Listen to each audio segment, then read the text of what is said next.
Yeah కుక్షి వివరే కృత్వా స్వయం రక్షతి సర్వతః నమామి జననీం దేవీం పరాం ప్రకృతి రూపిణీం.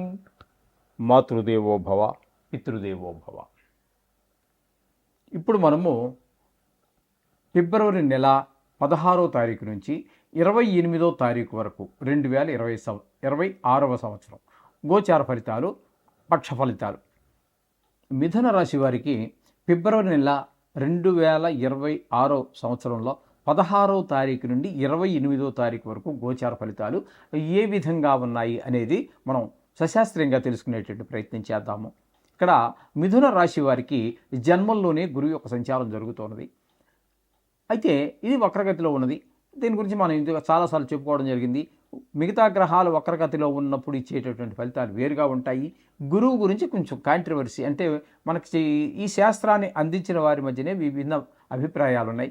కొంచెం పవర్ తగ్గుతుంది కానీ అవి ఫలితాలు అని చెప్పి కొంతమంది, లేదు వెనక స్థాన ఫలితాలు అని కొంతమంది చెప్పుకుంటున్నారు. కానీ ఇక్కడ మనము యథాతథంగా ఏ స్థానంలో, అంటే మిథున రాశిలో ఉన్నారు కాబట్టి మిథున రాశిలో జన్మంలోనే ఫలితం ఏ విధంగా ఉంటుందో మనం చెప్పుకోబోతున్నాము. జన్మంలో గురువు యొక్క సంచారము శుభప్రదమైన ఫలితములను ఇవ్వజాలదు.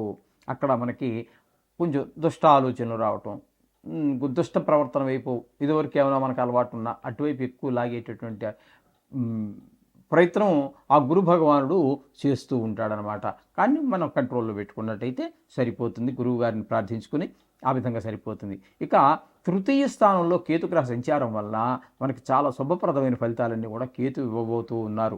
ఏ విధమైన ఫలితాలు ఇస్తారు అన్నట్టయితే అందరి యొక్క సహకారం, డబ్బులు అవసరం, మీకు ఎవరి దగ్గర డబ్బులు అవసరం ఏదో పనిగా మీరు మిత్రులను అడిగారో వాళ్ళనే ఇస్తారు, బ్యాంకుకి వెళ్ళారు వాళ్ళనే ఇస్తారు. ఎవరు కావాలన్నా వాళ్ళు మీకు ధనంగా ధన రూపేణే కావచ్చు, మాట రూపేణే కావచ్చు, మనసా వాచ కర్మ ఏది కావాలన్నా కూడా అందరూ కొన్ని సందర్భాల్లో మనకి ముక్కు మొహం తెలియని వాళ్ళు కూడా మన అవసరానికి అడ్డుపడతారు, సహాయపడతారు. ఈ విధమైన ఫలితాలన్నీ కూడా కేతుగ్రహం ఈ 3వ స్థానంలో ఉండి మనకి ఆ విధమైన ఫలితాలన్నీ అందజేస్తూ ఉన్నారు. ఇకపోతే 8వ స్థానంలో కుజుడు 8 రోజులు ఉన్నారండి, ఇక్కడ ఉంటారు. ఆ 8 రోజులు మాత్రం కొంచెం చికాకు వ్యవహారాలన్నీ ఉంటాయి. ఎవరో మనకు కావాల్సిన వారు మరొకరు వాళ్ళ ప్రాణం మీదకి వచ్చిందని, లేకపోతే కొంతమంది జీవితం విడిచిపెట్టేశారు, చనిపోయారు అనేటటువంటి కొన్ని దుర్వార్తలు వినే అవకాశం ఉంటుంది. కొన్ని సందర్భాలలో అవమానాలు, పరాభవాలు జరిగే అవకాశం ఉంటుంది. అలాగే కలహాలు కూడా వచ్చేటువంటి అవకాశం ఉంటుంది. మనం మంచిగా ఉన్నా కూడా వాళ్ళు చెడ్డగా ఆలోచించవచ్చు, లేకపోతే వాళ్ళకి చెడ్డగా తోచవచ్చు. మీరు మంచి మాట మాట్లాడినా కూడా ఆ విధంగా కలహాలు వచ్చే అవకాశం కూడా 8వ స్థానంలో కుజుని యొక్క సంచారం వల్ల. తదుపరి ఆయన సంక్రమణం చెంది 9వ స్థానంలోకి వచ్చారు. అక్కడ కూడా ఆయన మనకి శుభ ఫలితములు అయితే ఇవ్వజాలరు. తండ్రి గారి ఆరోగ్య విషయంలో కొంచెం ఇబ్బంది పెట్టేటువంటి ఉంటుంది. అలాగే మీరు ఏదో గుళ్ళకి గోపురాలకి వెళ్ళి కాస్త మనశ్శాంతి పొందుదాము అనుకున్నారు, ఏదో టికెట్ కూడా అన్ని చేసుకున్నారు.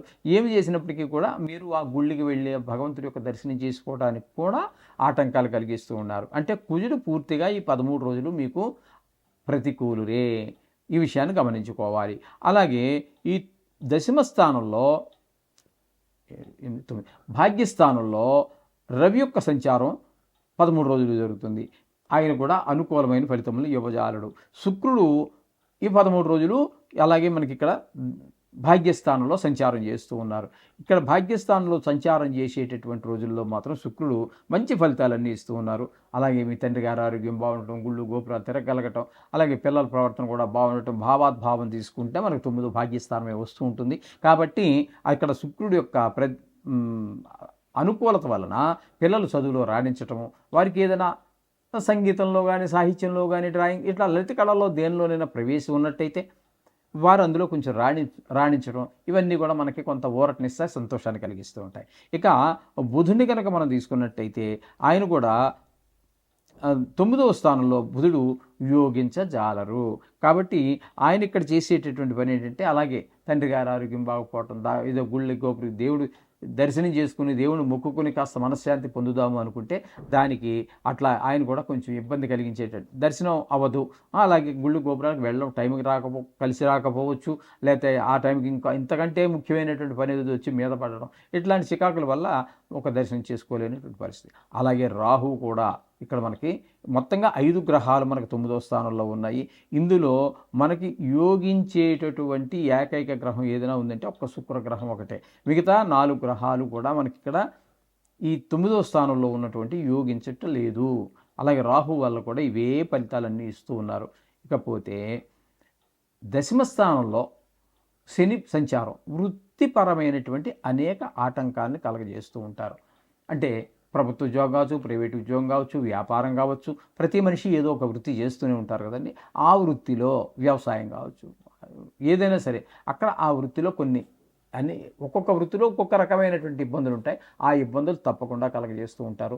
ప్రభుత్వ ఉద్యోగులు ఉన్నాడు అనుకోండి, అవసరం లేని అంటే తనకి దూరమైనటువంటి ప్రదేశాలకి ట్రాన్స్ఫర్ అవ్వటము ఇట్లాంటివన్నీ ఉండే అవకాశం ఉంటుంది. అదే ప్రైవేట్ ఉద్యోగస్తులు అనుకోండి, ఉద్యోగాలు మారవలసిన అవకాశం ఉంటుంది. ఎందుకంటే ఆయన లీవ్ పెట్టేసి ఒక 3 నెలలు 4 నెలలు లీవ్ పెట్టడానికి అవకాశం ఉండదు. ప్రభుత్వ ఉద్యోగం అయితే ఉంటుంది. కాబట్టి ఈ ప్రైవేట్లో 3 నెలలు 4 నెలలు పెడితే తీసేస్తారు. కాబట్టి ఆయన ఉద్యోగం మారేటువంటి అవకాశం కూడా అక్కడ మనకి గోచరిస్తూ ఉంది.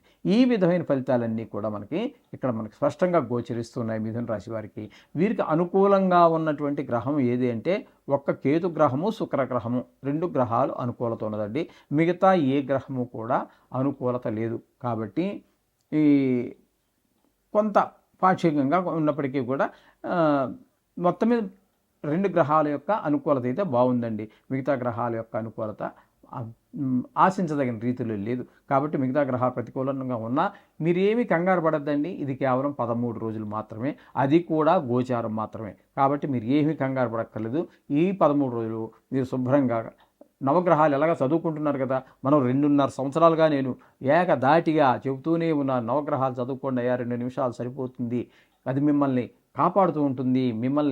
మనకి ఇక్కడ రాసిన రాతను ఇంప్లిమెంట్ చేసేటటువంటి వాళ్ళు నవగ్రహాలే అని చెబుతూనే ఉన్నాను. ఈసరికి ఎంత జ్ఞాపక శక్తి లేనటువంటి వారికైనా, ఎంత చదువు రాని వారికైనా కూడా వెనకాల చదువుతుంటే కూడా మీకు ఖచ్చితంగా నవగ్రహ స్తోత్రాలు వచ్చే ఉంటాయి. అవి సరిపోతాయి ఖచ్చితంగా.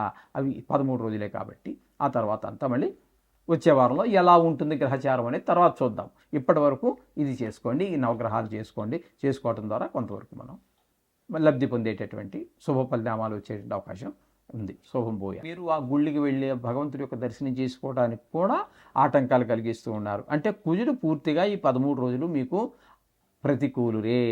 ఈ విషయాన్ని గమనించుకోవాలి. అలాగే ఈ దశమ స్థానంలో భాగ్యస్థానంలో రవి యొక్క సంచారం 13 రోజులు జరుగుతుంది. ఆయన కూడా అనుకూలమైన ఫలితములు ఇవ్వజాలడు. శుక్రుడు ఈ 13 రోజులు అలాగే మనకి ఇక్కడ భాగ్యస్థానంలో సంచారం చేస్తూ ఉన్నారు. ఇక్కడ భాగ్యస్థానంలో సంచారం చేసేటటువంటి రోజుల్లో మాత్రం శుక్రుడు మంచి ఫలితాలన్నీ ఇస్తూ ఉన్నారు. అలాగే మీ తండ్రి గారి ఆరోగ్యం బాగుండటం, గుళ్ళు గోపురాలు తిరగలగటం, అలాగే పిల్లల ప్రవర్తన కూడా బాగుండటం, భావాద్భావం తీసుకుంటే మనకు 9 భాగ్యస్థానమే వస్తూ ఉంటుంది. కాబట్టి అక్కడ శుక్రుడు యొక్క అనుకూలత వలన పిల్లలు చదువులో రాణించటము, వారికి ఏదైనా సంగీతంలో కానీ, సాహిత్యంలో కానీ, డ్రాయింగ్ ఇట్లా లలిత కళల్లో దేనిలోనైనా ప్రవేశం ఉన్నట్టయితే వారు అందులో కొంచెం రాణించడం, ఇవన్నీ కూడా మనకి కొంత ఊరటనిస్తాయి, సంతోషాన్ని కలిగిస్తూ ఉంటాయి. ఇక బుధుని కనుక మనం తీసుకున్నట్టయితే ఆయన కూడా 9వ స్థానంలో బుధుడు యోగించజాలరు. కాబట్టి ఆయన ఇక్కడ చేసేటటువంటి పని ఏంటంటే, అలాగే తండ్రి గారి ఆరోగ్యం బాగుపోవటం, ఏదో గుళ్ళ గోపురి దేవుడు దర్శనం చేసుకుని దేవుని మొక్కుకొని కాస్త మనశ్శాంతి పొందుదాము అనుకుంటే దానికి అట్లా ఆయన కూడా కొంచెం ఇబ్బంది కలిగించేటట్టు దర్శనం అవ్వదు. అలాగే గుళ్ళు గోపురానికి వెళ్ళడం టైంకి కలిసి రాకపోవచ్చు, లేకపోతే ఆ టైంకి ఇంకా ఇంతకంటే ముఖ్యమైనటువంటి పని ఏదో వచ్చి మీద పడడం, ఇట్లాంటి చికాకుల వల్ల ఒక దర్శనం చేసుకోలేనటువంటి పరిస్థితి. అలాగే రాహు కూడా ఇక్కడ మనకి మొత్తంగా 5 గ్రహాలు మనకు 9వ స్థానంలో ఉన్నాయి. ఇందులో మనకి యోగించేటటువంటి ఏకైక గ్రహం ఏదైనా ఉందంటే ఒక్క శుక్ర గ్రహం ఒకటే. మిగతా 4 గ్రహాలు కూడా మనకి ఇక్కడ ఈ 9వ స్థానంలో ఉన్నటువంటి యోగించటం లేదు. అలాగే రాహు వల్ల కూడా ఇవే ఫలితాలన్నీ ఇస్తూ ఉన్నారు. ఇకపోతే దశమ స్థానంలో శని సంచారం వృత్తిపరమైనటువంటి అనేక ఆటంకాన్ని కలగజేస్తూ ఉంటారు. అంటే ప్రభుత్వ ఉద్యోగం కావచ్చు, ప్రైవేట్ ఉద్యోగం కావచ్చు, వ్యాపారం కావచ్చు, ప్రతి మనిషి ఏదో ఒక వృత్తి చేస్తూనే ఉంటారు కదండి. ఆ వృత్తిలో వ్యవసాయం కావచ్చు, ఏదైనా సరే అక్కడ ఆ వృత్తిలో ఒక్కొక్క వృత్తిలో ఒక్కొక్క రకమైనటువంటి ఇబ్బందులు ఉంటాయి. ఆ ఇబ్బందులు తప్పకుండా కలగజేస్తూ ఉంటారు. ప్రభుత్వ ఉద్యోగులు ఉన్నాడు అనుకోండి, అవసరం లేని అంటే తనకి దూరమైనటువంటి ప్రదేశాలకి ట్రాన్స్ఫర్ అవ్వటము ఇట్లాంటివన్నీ ఉండే అవకాశం ఉంటుంది. అదే ప్రైవేట్ ఉద్యోగస్తులు అనుకోండి, ఉద్యోగాలు మారవలసిన అవకాశం ఉంటుంది. ఎందుకంటే ఆయన లీవ్ పెట్టేసి ఒక 3 నెలలో 4 నెలలో లీవ్ పెట్టడానికి అవకాశం ఉండదు. ప్రభుత్వ ఉద్యోగం అయితే ఉంటుంది. కాబట్టి ఈ ప్రైవేట్లో 3 నెలలు 4 నెలలు పెడితే తీసేస్తారు. కాబట్టి ఆయన ఉద్యోగం మారేటువంటి అవకాశం కూడా అక్కడ మనకి గోచరిస్తూ ఉంది. ఈ విధమైన ఫలితాలన్నీ కూడా ఇక్కడ మనకి స్పష్టంగా గోచరిస్తున్నాయి మిథున రాశి వారికి. వీరికి అనుకూలంగా ఉన్నటువంటి గ్రహం ఏది అంటే ఒక్క కేతు గ్రహము, శుక్ర గ్రహము, 2 గ్రహాలు అనుకూలత ఉన్నదండి. మిగతా ఏ గ్రహము కూడా అనుకూలత లేదు. కాబట్టి ఈ కొంత పాక్షికంగా ఉన్నప్పటికీ కూడా మొత్తం మీద 2 గ్రహాల యొక్క అనుకూలత అయితే బాగుందండి. మిగతా గ్రహాల యొక్క అనుకూలత ఆశించదగిన రీతిలో లేదు. కాబట్టి మిగతా గ్రహాలు ప్రతికూలంగా ఉన్నా మీరేమీ కంగారు పడద్దండి. ఇది కేవలం 13 రోజులు మాత్రమే, అది కూడా గోచారం మాత్రమే. కాబట్టి మీరు ఏమీ కంగారు పడక్కర్లేదు. ఈ 13 రోజులు మీరు శుభ్రంగా నవగ్రహాలు ఎలాగ చదువుకుంటున్నారు కదా, మనం 2.5 సంవత్సరాలుగా నేను ఏకధాటిగా చెబుతూనే ఉన్నాను, నవగ్రహాలు చదువుకోండి అయ్యా, 2 నిమిషాలు సరిపోతుంది, అది మిమ్మల్ని కాపాడుతూ ఉంటుంది, మనకి ఇక్కడ రాసిన రాతను ఇంప్లిమెంట్ చేసేటటువంటి వాళ్ళు నవగ్రహాలే అని చెబుతూనే ఉన్నాను. ఈసరికి ఎంత జ్ఞాపక శక్తి లేనటువంటి వారికైనా, ఎంత చదువు రాని వారికైనా కూడా వెనకాల చదువుతుంటే కూడా మీకు ఖచ్చితంగా నవగ్రహ స్తోత్రాలు వచ్చే ఉంటాయి. అవి సరిపోతాయి ఖచ్చితంగా. అవి 13 రోజులే కాబట్టి ఆ తర్వాత అంతా మళ్ళీ వచ్చే వారంలో ఎలా ఉంటుంది గ్రహచారం అనేది తర్వాత చూద్దాం.